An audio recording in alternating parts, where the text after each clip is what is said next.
Hey, I'm Brendan Moran. And I'm Ruby Lopez, and welcome to Creek Currents.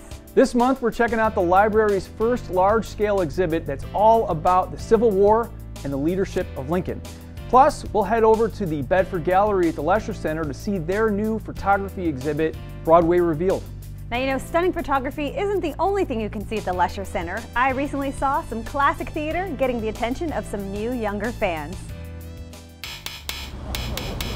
Hey everybody, I'm here at the Lesher Center for the Arts, checking out some theater for the young and the young at heart performed by Fantasy Forum. I've got my ticket, so let's go check out the show.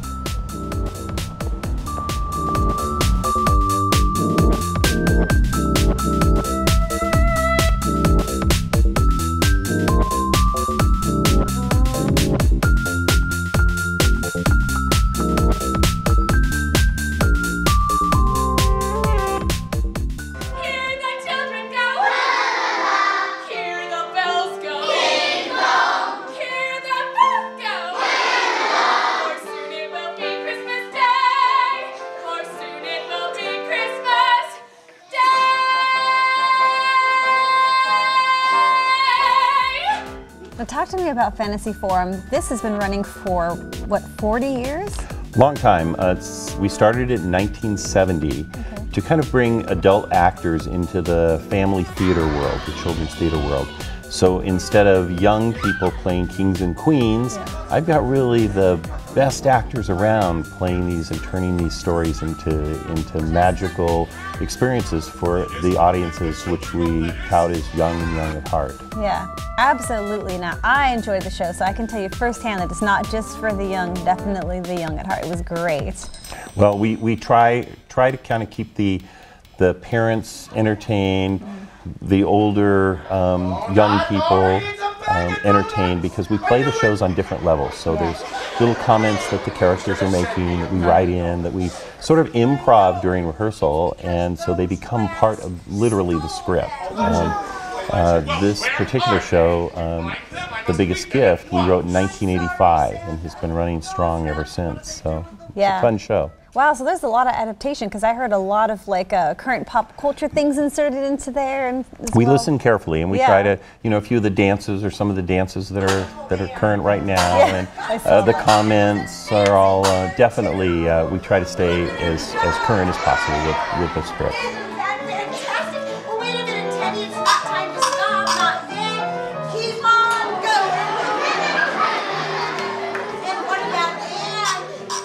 Now talk to us about your actors. They are extremely talented.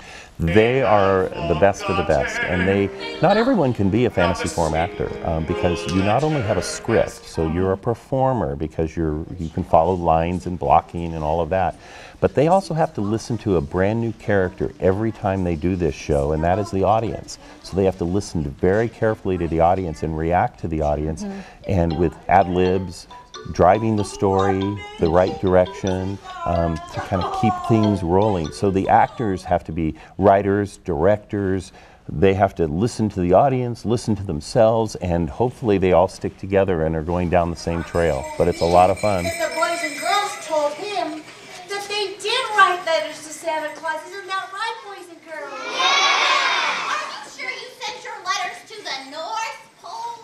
And why aren't there any letters? Thrilled to see all of these shining faces on the children, and they're all pulling for you, and they're all sending you their spirit. I'm so busy this time of year, as you can understand, but I never miss the Lesher Center's Biggest Gift, because the children here warm my spirit and remind me what Christmas is all about. It's magical for all of us, and without them, we wouldn't feel that special holiday spirit that we all feel. That's We're right. so happy that they come to visit us each year. Christmas, what's your name? Anya. Have you been a good girl all year? Good, I'll see you in your house next year.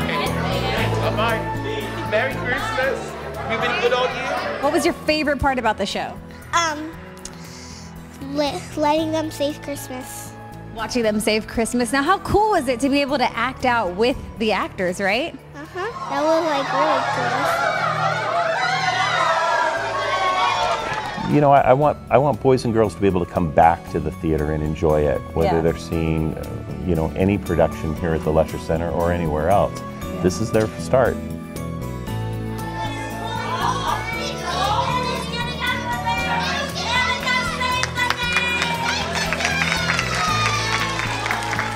Now, I had a great time today at the theater. Now remember, Fantasy Forum performs year-round, so if you'd like some more information about their next production, you can always find them online at fantasyforum.org. We'll see you next time.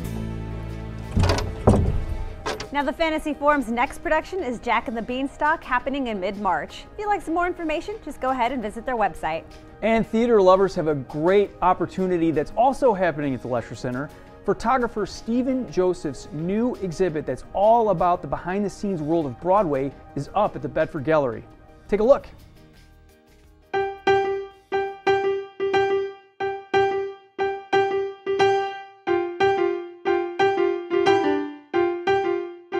Broadway Revealed is a behind-the-scenes look at Broadway.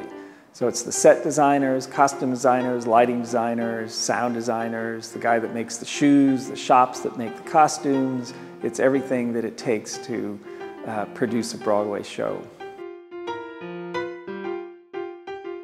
Well, first thing you'll see all the prints or canvases. There's 89 prints, all on canvases ranging from 2 feet to 6 feet. Very detailed, high-resolution images that I made on cotton canvas. So they're very colorful, and you'll see all the detail in the designer studios and on the sets of their shows. Yeah, over about 7 years, I've made about 25 trips to New York, and I've been introduced to all these different designers. I started with just one designer, Marjorie Bradley Kellogg, and from there, I've been kind of passed around through the Broadway community. They all know each other, and she turned me on to one person, and they turned me on to somebody else, and 89 photos later, I have this whole collection of images. I mean, what really strikes me about this project is that these are the creative people that make up Broadway. I mean, you go into a show, nobody knows that there's Arno, the shoe guy, and you know, where the props are made and how things get designed. Somebody has to design every single part of the show, and then all that stuff has to be manufactured. You have to make the sets and the costumes, and the lighting has to be done. And nobody really gets to see who's doing all this work. You might not know who Susan Hilfred is. She's a costume designer, but you'll know that she did Wicked. You'll know her show Wicked. So it's a real educational experience to come through, and after you've gone through this show, you'll see, oh my God, all these people, it takes all these people in order to do a Broadway show. I photographed Hair and Fela. Those were my two really big shows. Hair was great because it was during the sequence where they call all the audience down to the stage. So that was pretty cool to photograph. And on those shows too, they light up the whole theater. So it was nice for me in my 360-degree photography to photograph the whole theater. Yeah, being on the set of Spider-Man was great because that was the most complicated tech rehearsal I've ever seen. I mean, there were the dozens of computers, dozens of tables, dozens of people all working together to produce that show. I think it was one of the most complicated and certainly the most expensive show ever made on Broadway. So that was pretty cool to just see all the different things that it took to, you know, pull off a show like that with people flying around the theater and the live music, and so that was pretty cool.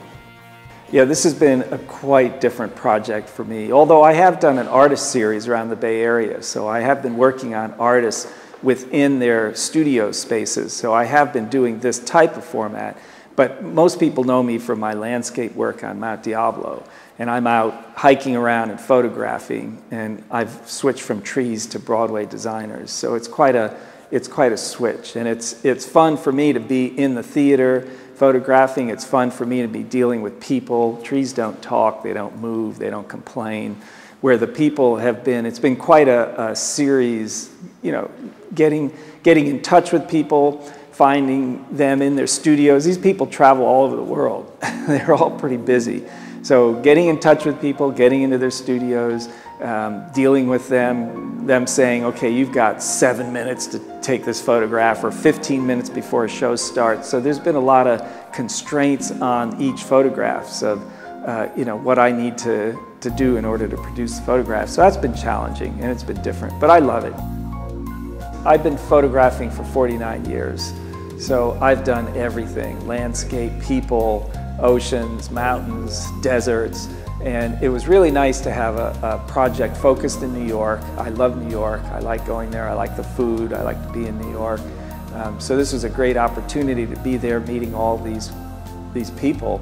And I got to meet just, you know, the people that create Broadway. I mean, it's all the creative people. So that was a great, fun thing to do. And you never know, every shoot is different. You never know who you're going to run into, you know, the lighting conditions. I like that challenge. And especially after being in photography for so long, I'm pretty good at shooting landscapes. I know there's really no landscape that I can't photograph, but I ran into huge technical difficulties in the theater. The American Idiot stuff with the lighting was very challenging to photograph, so I like the challenge.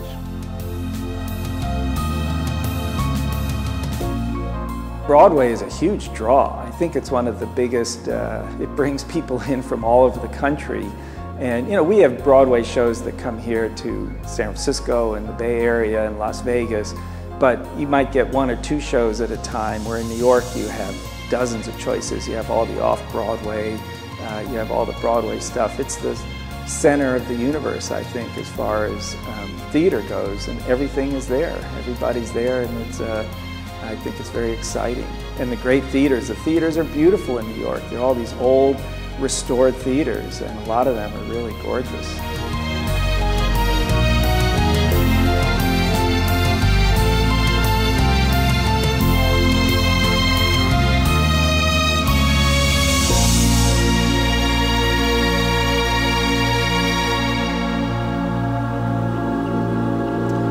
This photograph, as in all the photographs, are made in segments, 8 segments. So this would be one segment right here. The fisheye lens is turned on vertical, and I take this one segment. And this particular photograph is interesting because if anybody knows the red steps in Times Square, this is where the ball drops.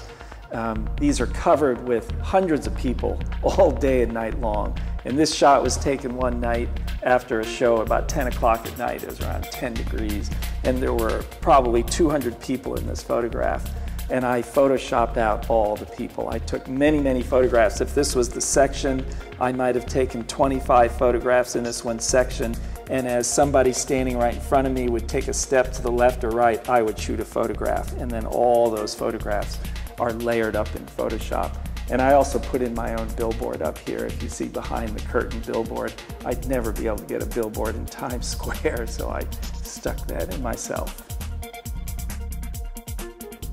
This is an interesting photograph. Paul Huntley, the wig maker, and now everybody wears wigs, and if you look at the different, you can see the names on the different head molds that they make of each person before they make the wigs, but because the microphones come down through the hair, pretty much I think everybody wears wigs. So this is just a cool photo because you can see Paul sewing up a wig of Angela Lansbury, and then you can see all the yak hair and all the different types of hair that they have. And there's a photograph of Paul over there in his very first job, and I think it's visually an interesting photograph, plus who gets to see how wigs are made. This was probably my most difficult photograph to make, besides the fact that it's right after the world premiere of American Idiot, and I had to walk out on stage with the whole audience going crazy and line the cast members up. They had just taken their bow, and then they were standing here for another 5 minutes.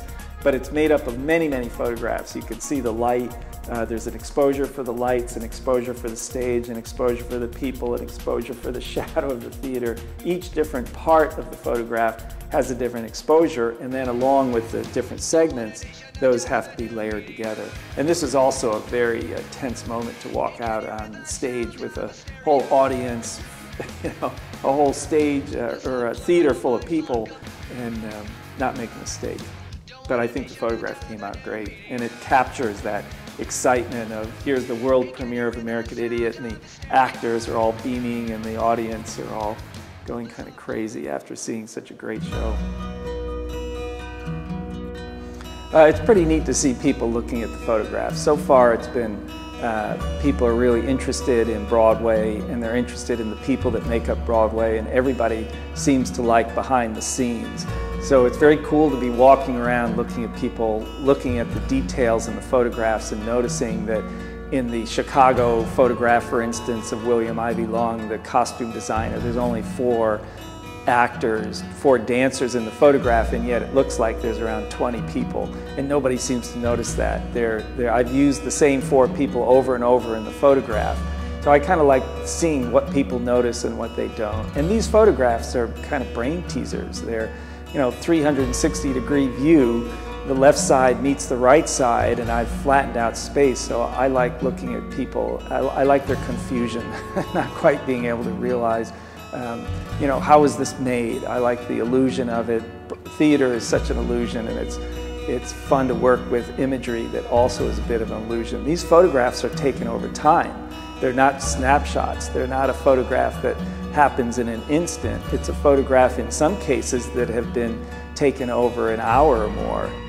The show is starting here at the Bedford Gallery in Walnut Creek, and then we'll be traveling to New York, and it's going to be at Lincoln Center in February of 2014. So I think it's very cool that the show starts in Walnut Creek and ends up in New York. And traveling around other parts of the country too. It should be shown in other places as well.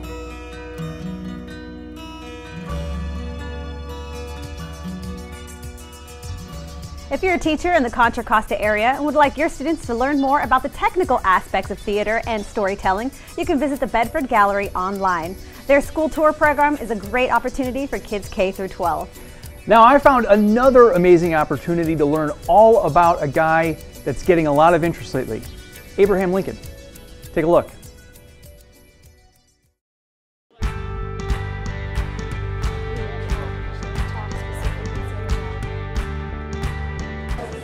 I'm here at the Walnut Creek Library for the grand opening of a new national exhibit. It's all about the Constitution, the Civil War, and the legend of Lincoln. Come on.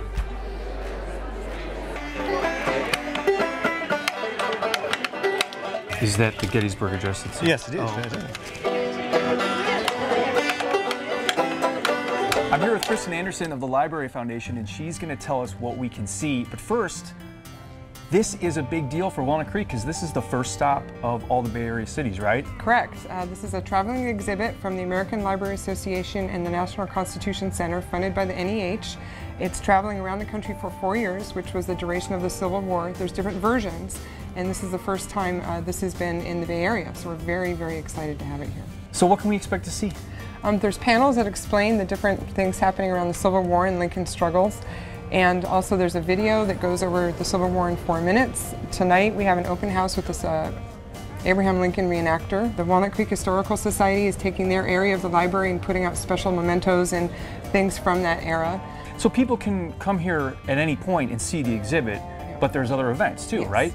So the exhibit is open every hour the library is open. So it's 56 hours a week, Monday through Thursday, 10 to 8, and Monday, Friday, and Saturday, 10 to 6.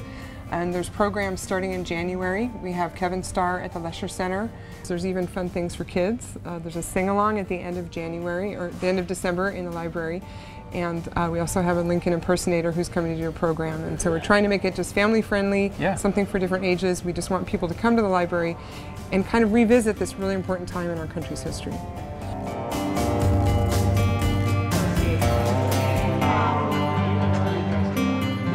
What do you think of the exhibit? I think it's great. You know, we saw the movie, and a lot of things in the movie is like, oh yeah, this is the same thing that we're seeing here. So I brought my son here too. I'm hoping he will learn about it. All right, I'm here with some local students who are learning all about Lincoln and the Civil War. Got a question for you. I'm going to quiz you now. What have you learned so far? Abraham Lincoln kept notes in his hat. And this is going to be some sort of report? Yeah, half a page. We guys gotta get back to work. Yeah. I expect a full report tomorrow morning. Okay. All right, thanks for being here. So Mike, you seem like a Civil War buff kind of a guy. Yeah. What do you think about tonight? The exhibits are fantastic here. And everything's historically correct. I've learned a lot tonight. Well, that's a great recommendation. Well, I found the man of the hour himself, Mr. President Abraham Lincoln. Thank you for being with us, Mr. President. So glad to be here. It's an honor to shake your hand in person. There's quite a few people that have come out tonight because it seems like the interest in your life and the Civil War is just getting greater. What do you think about that? I think it's partially because of what these men were fighting for, what they were dying for. That, as the speech said, in a larger sense, that they were fighting not just for union, but they were fighting for freedom. And we need to be reminded of the cost of what bought that freedom. Now, I couldn't help but notice, but you seem to have stored a couple notes in your trademark stovepipe hat. Is that right? Well, this is just something you're working on? This is something I'm planning to give at the dedication of the battlefield at Gettysburg, the cemetery that they have there. So it looks good so far, yeah. Well, I don't think it's anything that anybody will remember. It's just a few remarks. Actually, I doubt even anybody will even remember that I even spoke. Oh, you're probably right. Good luck with that. Well, thank you. Thank you so much. I'll let you get back to your people. Thank you. My best to Mary Todd. Well, I had a great time today checking out the Lincoln exhibit at the Walnut Creek Library. If you want to find out about the exhibit and everything else that's going on here, go to their website at wclibrary.org. Now, as I mentioned, the Library Foundation is holding special events all month long, including a talk on Steven Spielberg's acclaimed movie. That's happening on the 31st. Visit them online for more information. You know, this month also kicks off the Second Saturday Spotlight Series. Now, during Second Saturdays throughout 2013, people will have the opportunity to go behind the scenes and visit local treasures like the Lindsay Wildlife Museum or Walnut Creek Open Space. Now, all events are free, so if you'd like some more information, just visit the city's website. And don't forget, the Spotlight on the 12th is happening at the Walnut Creek Library, and it's all about Lincoln and more. We'll see you next time on Creek Currents.